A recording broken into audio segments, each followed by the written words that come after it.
예, 이번 수련회에 참석하신 분이나 참석하지 못한 분이나 또 하나님께서 어디에 있든지 또 은혜를 베풀어 주신 줄 압니다. 이번에 좀 특별한 시간을 좀 가진 것 같은데 혹시 참석하지 못한 분들은 사정이 여의치 않아서 참석 못한 것으로 제가 이해를 하니까 할 수 있는 대로 그 좀 긴 그 강론의 말씀들을 차근히 좀 듣고 새겨봤으면 좋겠습니다. 건성건성으로 건너뛰면서 듣지 마시고 차근차근히 다 들어보시기 바랍니다. 이번에 오신 강사님이 나한테 나하고 너무 좀 오랜 동안 친한 친구가 되어서 이런 질문을 한번 했습니다. 질문이 많은 강사인데 저한테도 어김없이 질문을 던졌는데, 친구야, 일생의 모토로 삼는 일생 목회의 어떤 모토가 되는 단어 혹은 문장이 있나, 이런 질문을 했습니다. 아주 갑작스러운 질문이긴 한데 나는 대답할 때 얼른 성경 구절이 하나 떠올랐어요. 그 뭐 일생 생각하는 거니까 고린도전서 4장 20절 말씀, 여러분 다 아시죠? 다 같이 시작. 어? 몰라요? 내가 지금 한 17년 동안 계속 우리 연간 계획서에 해마다 성경 구절이 바뀌어도 맨 밑에다가 써놓은 구절이에요. 아, 여러분 아시겠죠? 얼마나 내가 이 구절을 일생 모토로 삼는가. 고린도전서 4:20, 하나님의 나라는 말에 있지 아니하고 오직 능력에 있느니라. 말과 능력, 이 두 나라의 대조죠. 하나님 나라가 뭐냐? 말만 하는 것이 아니라, 말로가 아니라 행동으로 하는 것이다. 제가요, 수련회 뒤니까 너무 좀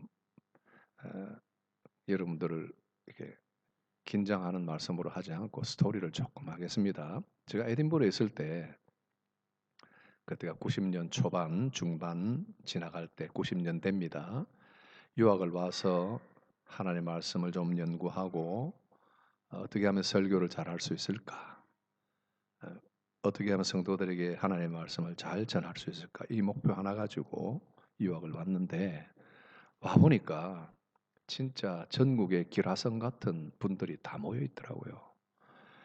뭐 명문대 출신들은 물론이고 미국에서도 혹은 스위스에서도 유수한 성적으로 마스터를 다 마친 사람들 와가지고 PhD를 한다고 이렇게 와 있었어요. 주일마다 한 30명 되는 그런 목사들이 돌아가면서 설교를 합니다. 설교 하나하나가 열정에 불타고 진리에 입각한 아주 버릴 수 없는 좋은 설교들이었어요. 여러분 30대 초중반에 있는 목사들이 그렇게 갈고 닦은 실력을 갈고 닦으면서 매주일 설교를 돌아가면서 하니까 이건 뭐 말씀의 잔치도 그런 잔치가 없죠.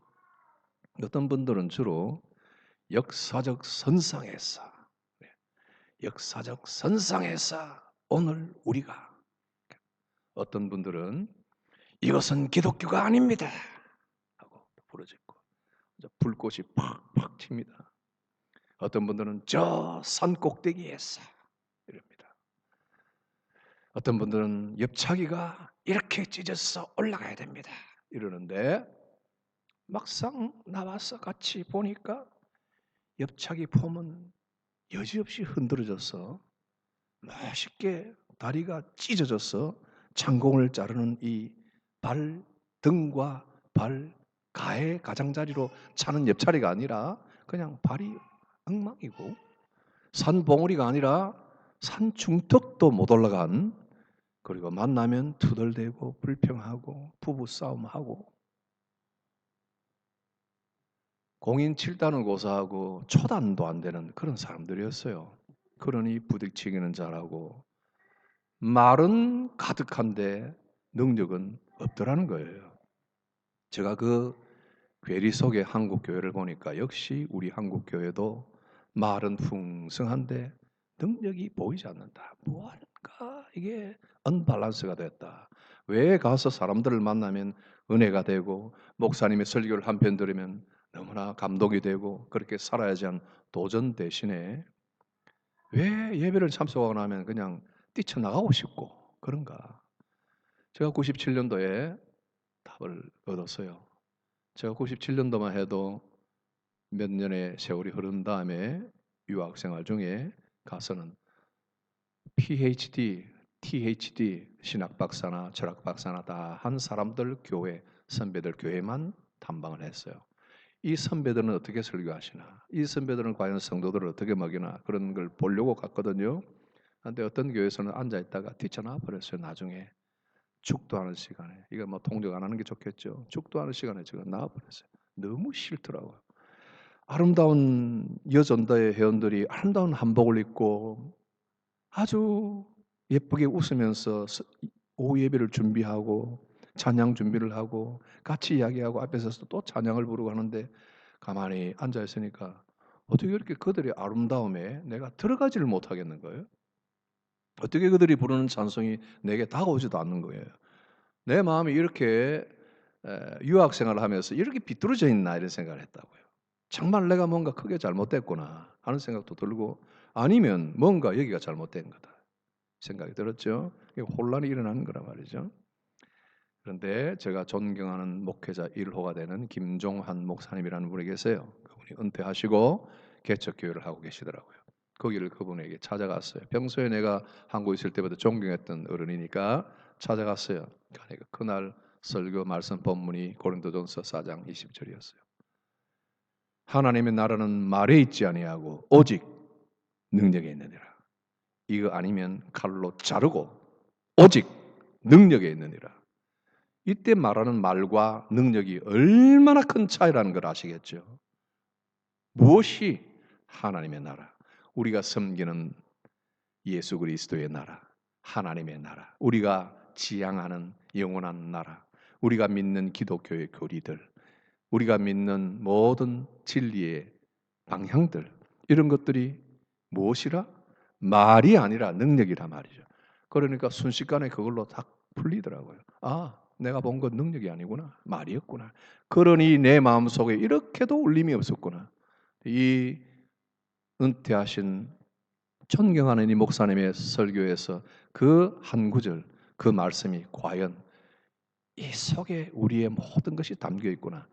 그럼 저는 그것만을 계속 지향하고 바라보고 살았어요. 여러분들이 저를 어떻게 평가하는지 모르겠어요. 저도 모르겠어요. 저도 어느 정도 평가를 받는지도 모르겠고요. 저 자신도 모르겠고요. 나는 얼마나 말에 속한 사람인가 능력에 속한 사람인가 나도 모르겠어요. 그러나 지금도 꿈이 있다면 내 이 자리가 말이라면 여기서 뛰쳐나오고 싶다는 거예요. 능력으로 가고 싶다. 능력이 부족하다면 그 능력, 성령의 능력을 더 의존하고 싶다. 이거예요. 말로는 아무것도 아니라는 거예요. 모든 미사여구나 모든 진리에 통달한 모든 백과사전도 능력이 빠지면 아니라는 거예요. 그것이 우리에게 학습의 교재가 되고 진리의 어떤 이정표가 될 수는 있어도 그것이 하나님의 나라는 아니란 말이에요. 전부가 아니라는 말이죠. 그죠? 제가 이제 이런 것을 생각하면서 예수님이 오늘 하신 이 한 말씀, 나는 세상을 이제 떠나가는 입장인데 어떤 여인이 값비싼 향유를 가지고 와서 이렇게 예수님의 발에다 붓고 그건 의미 있는 예수님의 장사를 기념하는 그 내다보는 그런 행위였는데 값으로 따지면 엄청난 비싼 값이란 말이에요. 저는 뭐 여러분들에게 상세하게 값을 현대 가격으로 제공해 주고 싶지만 어떤 해석에 의하면 뭐 1년치 노동자 뭐 임금이다 뭐 그러는데 엄청난 금액이라는 그런 그 정도만 아십시다. 그러니까 쉽게 이렇게 풀어놓을 수 없는 기름이에요. 그걸 부으니까 온 집안에 향기가 가득하니 예수님은 마음으로 흡족하게 여기셨어요. 그런데 옆에 있던 제자 중에 한 사람이 그 팔아가지고 가난한 자들에게 주지 이렇게 생각하고 말을 했습니다. 굉장히 좋은 말이죠, 그죠? 여러분들 같으면 어때요? 경제성을 따져서는 예수님의 경우 한 공기 말해도 충분하잖아요. 발 위에 의미상으로 심볼리컬리 그냥 장사를 기념하면서 붓는 거니까 충분하잖아요. 살짝 발음이 되는 건데 그걸 왜 부어요? 그래 나머지는 어때요? 팔아서 가난한 자들에게 주라. 우리가 교회 재정을 이야기할 때도 충분히 쪼개고 쪼개서 구제하고 나눌 수 있다 이러는데 예수님은 이런 말씀을 하시네. 오늘 구절이 가난한 자들은 항상 너희들과 있으니 그 대신 나는 너희들과 항상 같이 있지 않다. 이제 마지막이다 하는 거예요. 그러니까 이렇게 한 것을 그렇게 나무라지 마라. 이렇게 계산으로 따져서 이 여자의 행위를 판단하지 말아라. 참 좋은 일을 했다. 그리고 이 여인이 한 행동은 복음이 가는 곳마다 기념될 수 있도록 예수님이 그걸 딱 말씀을 하셨어요. 가난한 자들은 너희와 항상 함께 있다. 1. 그 다음에 예수님은 너희와 같이 있지 않다. 2. 그죠? 두 가지를 말씀하셨죠. 자, 두고 봅시다. 우리들과 함께 지금까지 2000년 세월이 지났지만은 우리들과 함께 가난한 자들이 있나요? 없나요? 우리 전 세대의 가난한 자들과 부자들이 함께 있었나요? 없었나요? 항상 있는 거예요.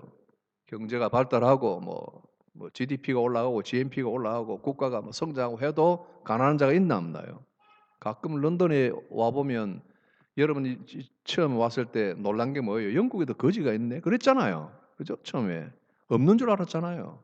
다 가난한 자가 있는 거예요. 우리가 처음 왔을 때보다 더 많아진 것 같아요. 그죠? 더 흔히 구걸하는 사람들을 만나게 되는 거예요. 가난한 자는 항상 우리와 뭐라? 함께 있는 거예요. 그럼 예수님은 어떻게 해요? 우리와 함께 없어요.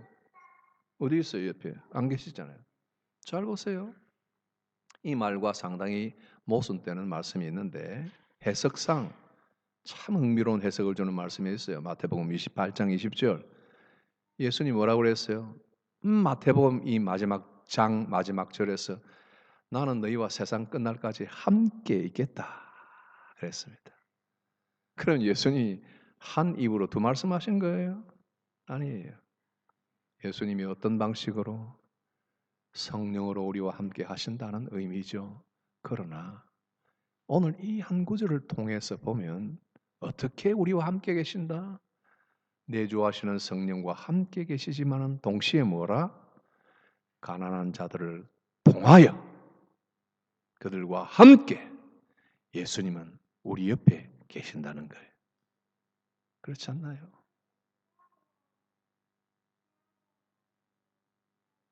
그러니 가난한 자의 시각은 우리가 분명히 예수님과 병행하여 놓고 봐야 됩니다. 물론 성경에 가난한 자에 대하여 인간의 책임을 묻는 경우가 많이 있습니다. 우리가 지난 주일에 가난한 자에 대한 시선을 처음 설교를 이렇게 들을 때 뭐라고 그랬습니까? 이건 하나님의 주권이다 그랬습니다. 하나님의 주권 아래 하나님은 살리기도 하고 죽이기도 하고 가난하게도 하고 부하게도 하신다. 하나님의 절대 주권이 누가 몸부림을 치고 부자가 된다고 노력을 한다고 해서 다 부자가 되는 게 아니고 어떤 사람은 아무 노력을 안 해도 막 깡으로 부자가 다 돼 있는 사람도 있고 그죠? 우리가 볼 때는 너무 불공평한 것 같은데 해석은 하나님의 주권으로 그렇게 해나가신다는 거예요. 뭐가 좋고 뭐가 나쁜지는 우리는 몰라요. 부자가 되니까 가난한 것보다 좋으니까 훨씬 아름답게 보이니까 그것을 다 우리가 바라기는 하지만 무엇이 참이고 우리에게 정말 좋은 건지는 우리는 아무도 몰라요. 그렇지 않나요? 하나님의 주권에 있다 이렇게 했습니다. 그럼 오늘은 뭔가 가난한 자에 대한 시각을 볼 때 하나님의 주권과 함께 뭘 보느냐? 인간의 책임도 있다는 것을 같이 일단 우리가 기억해야 됩니다. 제가 성경을 이렇게 보고 레퍼런스를 보니까 하나님은 가난한을 심판의 수단으로도 사용하신다는 거예요. 하나님 주권이니까. 그 심판은 아무에게나 하나요? 심판받을 만하니까 심판을 주시죠. 신명기 28장 28절에 심판의 수단으로 사용하신다. 이렇게 보면 약속의 땅에서 그분의 길을 버리면 하나님을 떠나면 그들을 가난하게 하겠다고 경고를 하셨습니다. 그죠? 그 다음에 게으른 자에게 가난이 있다고 그랬습니다. 잠언 10장 4, 5절에 그리고 너무 사람이 조급해가지고 이리 팔딱 저리 팔딱 뛰는 사람에게 가난이 온다고 그랬습니다. 잠언 21장 5절 사람이 좀 지긋하게 좀 버티고 인내하고 하라는 말이죠. 안 된다고 이리 뛰고 저리 뛰고 하는 것이 아니란 말이에요. 그리고 쾌락을 사랑함으로, 뭐 잘 되고 축복을 받은 것 같은데 쾌락을 사랑함으로 그 사람이 가난하게 된다. 잠언 21장 17절. 그리고 이기심으로 뭔가 잘 되고 하지만은 자기만을 위하는 그런 사람, 잠언 28장 22절, 가난하게 된다. 공통점은 뭐예요? 이런저런 많은 예들을 내면서 인간에게 가난의 책임도 있다 하는 겁니다. 그렇죠?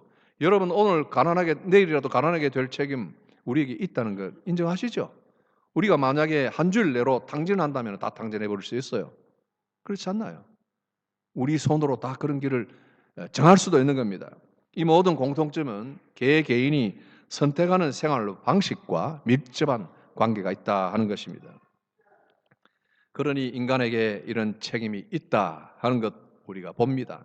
그러나 우리 그리스도인들은 항상 그 사람이 그런 책임을 져야 한다, 저렇게 거지가 된 것은 하나님의 길을 떠났거나 교만했거나 조급했거나 쾌락을 사랑했거나 뭐 이유가 있지 뭐 이렇게 보라고 이 말씀을 주신 것이 아니라 그런 것을 행하지 않도록 하나님이 우리에게 경계를 주신 것이고, 우리는 어떤 시각으로 봐야 되는가? 예수님이 그들과 함께 계시며 많은 구약 성경에 들어도 끝이 없을 정도의 말씀 중에는 하나님이 가난한 자들과 함께 하시고 그들의 모든 목소리를 들으시고 그들을 공급하시기를 기뻐하시는 하나님으로 수도 없이 나와 있으니 우리의 시선은 그들을 보면서 그 배후에 계신 하나님을 보고 그들을 향하여 우리가 할 일을 찾는 것이다 하는 것입니다. 오늘날 우리가 이런 가난한 자를 놓고 꼭 한 번씩 제가 새기는 것이 우리 조나단 에드워즈의 차리티에 관한 글입니다. 조나단 에드워즈 목사님 구제의 열매, 구제와 그 구제의 열매에 대해서 많이 설교도 하시고 우리 저와 함께 훈련받던 시절에 여러분들 불우이웃 돕기는 하나님의 은혜를 받는 비결이다 하는 우리 그 부흥과 개혁사에서 그 번역해 놓은 책이 있죠, 그죠? Much in Deed of Charity라는 책이죠. 거기에 에드워즈 목사님이 고넬료를 듭니다.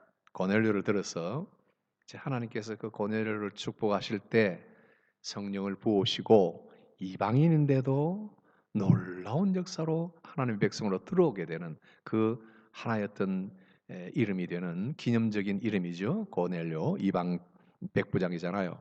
그런데 그 고넬료가 어떻게 하나님에게 인정이 되었다? 사도가 그 앞에서 하는 말은 내 기도와 구제가 하나님께 상달되었다. 그래서 에드워즈 목사님은 우리 기독교의 두 축이라고 그래요. 기도와 구제, prayer and charity. 그죠?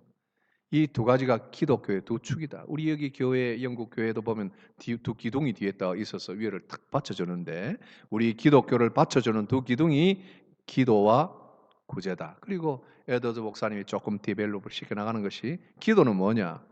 10계명 중에 1에서 4계명까지가 되는 하나님을 향한 우리의 사랑이다 그랬어요. 그리고 또 다른 구제는 10계명 중에 5계명에서 10계명까지의 이웃을 향한 그 계명, 이웃을 향한 사랑이다. 그래서 기독교는 사랑이라고 할 때 하나님을 향한 기도로서 우리의 사랑을 고백하고 그리고 그와 동시에 이웃에게 선행으로서 구제로서 이웃에게 향한 사랑을 실천한다. 이 두 축이라는 것이 어느 하나도 한쪽으로 치우쳐서는 안 된다는 거예요. 아마도 이 둘 중에 하나에 치우치면 위에 저 난간이 내려앉을 거예요. 그래서 그것을 아주 강조해서 말씀하시고 고넬료에게 특별히 인상적인 그 말 한마디 지적을 하십니다. 고넬료는 사람들을 많이 구제했다 그랬습니다. 양적으로 많이 했다는 거예요. 그죠? 수적으로 많이 했다는 거예요. 많이 구제했다. 그러면서 에드워즈 목사님, 아주 조금 구제하면 구제한 것이 그 사람의 관대함을 보여주기보다 인색함을 보여주게 된다. 예.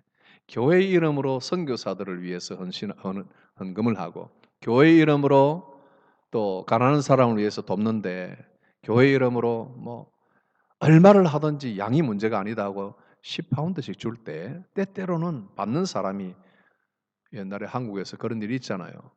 거린들이 교회 앞에 와가지고 돈을 달라 하는데 1,000원짜리 한 장 주니까 화를 내면서 던지고 갔다는 말이 있잖아요. 그건 뭐냐면 인색하다는 걸 그렇게 보여주는 것이다 말이죠. 에드워드 목사님이 그런 지적을 하셨습니다.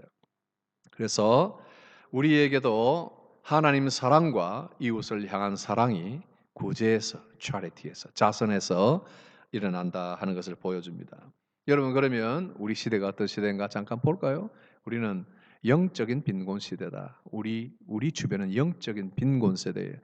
지금 우리 교인들이나 주변의 이웃들을 볼 때 사실 대다수가 배가 고파 줄여서 죽는 것이 아니라 영적으로 참 목마르고 또 줄인 사람들이 많다 하는 겁니다. 그래서 가난한 자를 이야기할 때 우리가 물질로 어떤 사람을 빵을 사준다는 의미 이상으로 우리의 차 한 잔, 그죠? 우리의 어떤 자만한 선물 카드 하나라도 그 사람의 영혼에 답답하고 외롭고 힘든 것들을 위로해주는 이런 것들이 우리에게도 큰 차리티더라는 거예요. 여러분, 우리 이번에 목사님이 이런 글들을 한번 남겨놓고 가더라고요. 강사 목사님이 깊은 감동을 여러분들에게 많이 받았다 하고 갔습니다. 이분이 뭐 어디 가서나 그러는지 그거는 모르겠어요.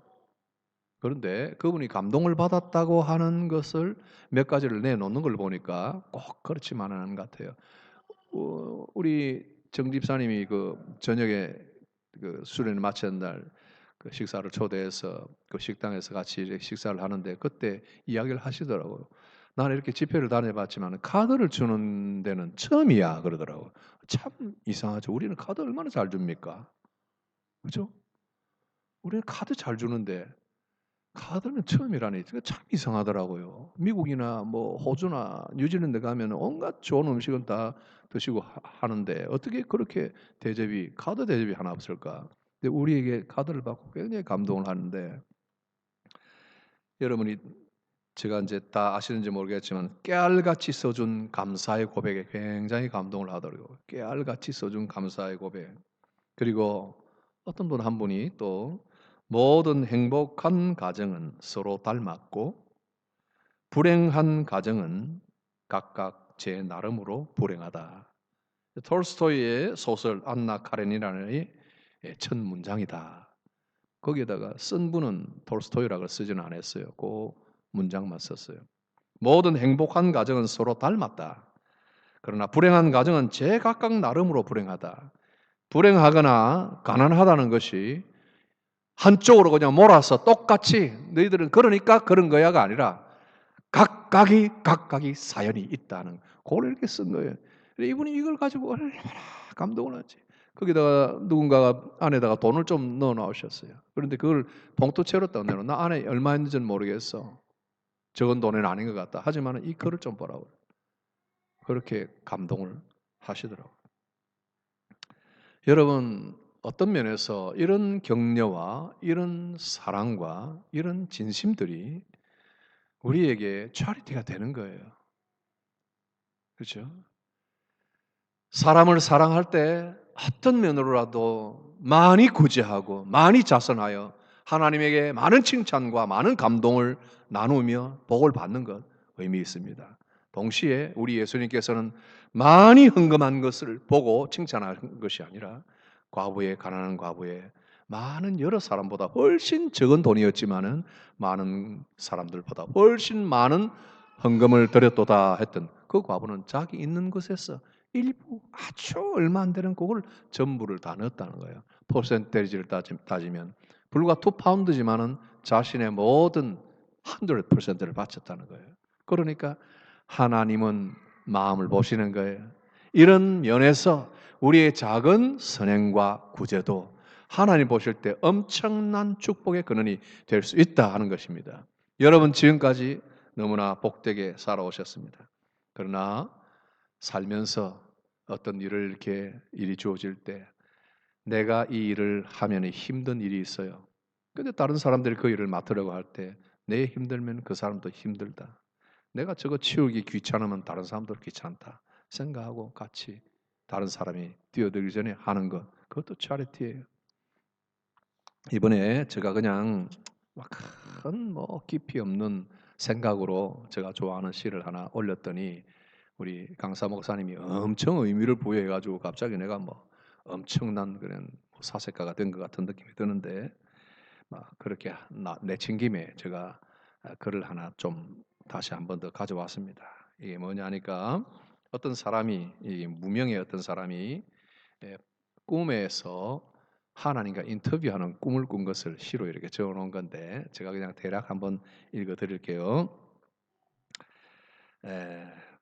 어느 날 나는 신과 인터뷰하는 꿈을 꾸었다고 제가 좀 중략하고, 이제 내가 물었다. 인터뷰. 인간에게서 가장 놀라운 점이 무엇인가요? 그랬더니 신이 대답했다. 어린 시절이 지루하다고 서둘러 어른이 되는 것. 그리고는 다시 어린 시절로 되돌아가기를 갈망하는 것. 돈을 벌기 위해 건강을 잃어버리는 것. 그리고는 건강을 되찾기 위해 돈을 다 잃는 것.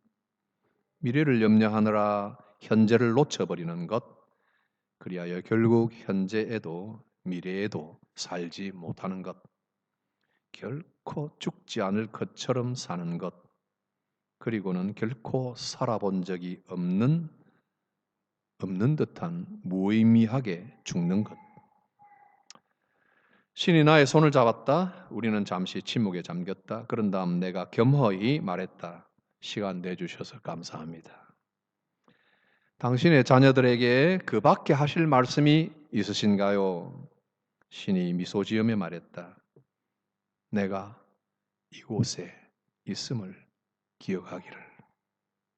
언제나 모든 방식으로. 기도합시다. 하나님 아버지, 언제나 세상 끝날까지 우리 주님 모습 보이지 않아 허황된 허공에 대고 참 마음에 공허한 마음으로 흔들어대며 두 팔을 벌리는 우리들. 그러나 우리 주님 가난한 자의 모습으로 우리 주변에 나타나시고 항상 우리 옆에 계시는 것을 인정하게 하시고 깨닫게 하시니 감사합니다. 가난한 자, 마음이 괴로운 자, 심령이 고통받는 자, 그들에게 마음이 동하면 내가 너희를 축복하고 너희 후손들을 영영토록 영광된 자리로 인도하겠다고 약속하신 하나님, 오늘 우리 성도들에게 이런 영의 눈을 열어주셔서 우리의 삶이 말로 모든 것을 다 할 수 있는 것처럼 떠들지 아니하고 침묵 속에 묵묵히 행동함으로 하나님의 의와 공의와 사랑을 드러내는, 그로서 우리에게 큰 복이 임하고 우리 손들을 책임져 주시는 하나님을 만날 수 있도록 우리 모든 성도들에게 복을 주옵소서. 예수님 이름으로 기도하옵나이다. 아멘.